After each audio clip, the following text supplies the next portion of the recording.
My brother, Gene Wolande, graduated from Fenwick in 1974 and continued his Dominican-inspired education as one of the first friars to attend the Catholic University of Dallas in Irving, Texas. He went on to the American Conservatory Theater and the Trinity University to complete his Master of Fine Arts degree. Here he served as a resident company member, working as an actor, director, and playwright at the prestigious Dallas Theater Center. Moving to Los Angeles after appearing in the original RoboCop movie, Gene went on to work as a character actor with many talents such as Sidney Poitier, Kevin Spacey, and John Travolta. Some of his films and shows include LA Confidential, Chaplin, Married with Children, ER, and Desperate Housewives. He has been a recurring character in the Emmy-winning HBO series Carnival and the soap opera General Hospital. Gene's writing talents include work on the television series The Wonder Years and the sci-fi series Star Trek Deep Space Nine. He has won multiple writing awards, most recently for his soon-to-be-produced screenplay, American Canvas. His directorial debut came with the Chicago-based film Three Shots that was honored at 4 nationally recognized film awards. Gene continues his work as a writer, actor, and director, and always tries to find time to stay involved and connected with his Fenwick roots right here on Washington Boulevard. Please welcome the recipient of the 2011 St. Genesius Award, my brother, Gene Wolande.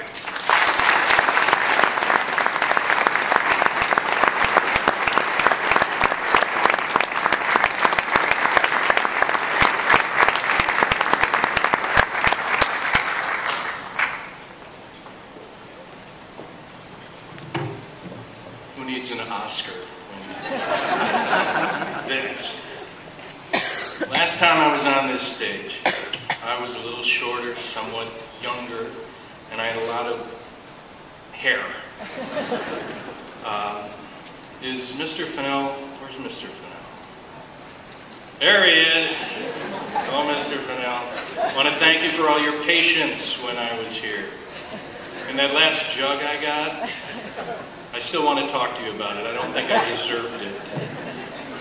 And Father DePorres and my brother Chuck, who has to say nice things about me today.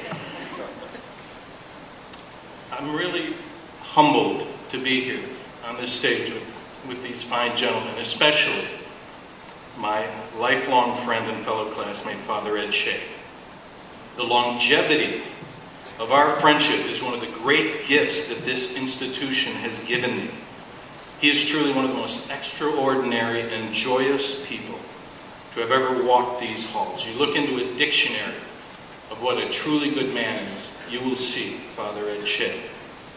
I, on the other hand, I'm in another part of the dictionary. You look up, went to Hollywood, works in films and television, tries to avoid Charlie Sheen. So they asked us to say some thoughts about Fenwick. And being in the entertainment industry, we're supposed to tell stories to those who will listen. So I'm going to talk over the heads of the faculty and guests and talk right to the students. All of us up here, we get it. We walked the halls, we climbed the stairs, we sat in the desk. And our message now to you is, you don't know yet how special and how lucky you are to be here. While I went here, it was really challenging. I mean, not just the classes and the coursework. I mean, that was really hard. I really sucked at calculus.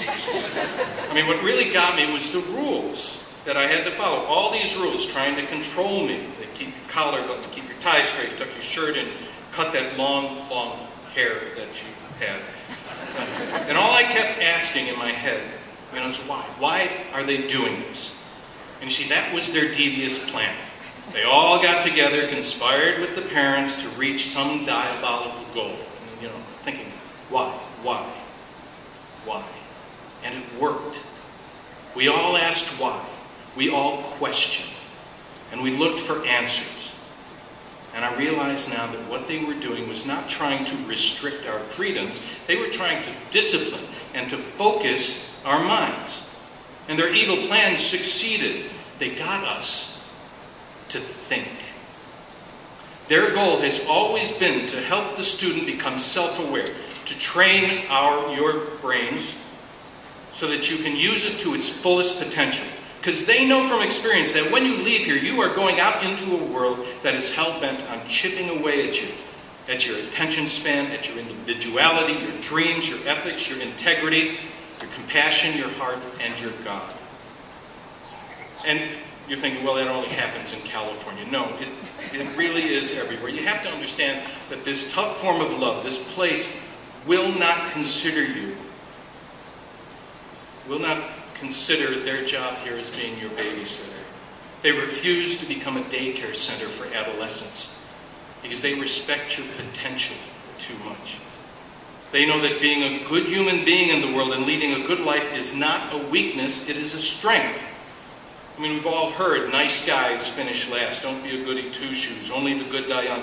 These are attempts by the outside world to weaken you and to cloud your judgment. Here, they want to pound over and over and over into your brain some basic facts. That experience is more than the Nintendo Wii. That the world is bigger than the size of whatever screen you're looking at today. That communication is a lot more than texting.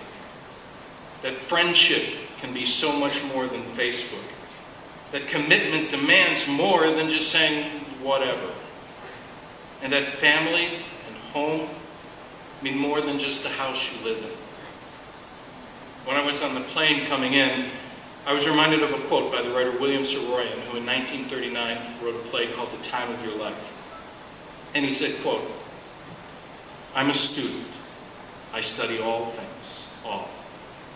And when my study reveals something of beauty in a place or in a person whereby all rights, only ugliness and death should be revealed, then I realize how full of goodness life is. And that's a truth I will always seek to verify because I have responsibilities. As a matter of fact, I feel responsible to everybody, at least to everybody I meet. I've been trying and will continue to try to find out if it is possible to live what I think is a simple and civilized life. To live a life that can't and won't hurt another life." Unquote. See, I would have never heard the value in those words if this place did not teach me how to listen. So embrace the gifts every day that this place offers you. And finally, just go on with your day with these truths. You're always going to have family, and you're always going to be able to rely on friends. And you can always come back to Fenwick because we are friars forever. Amen. Thank you very much.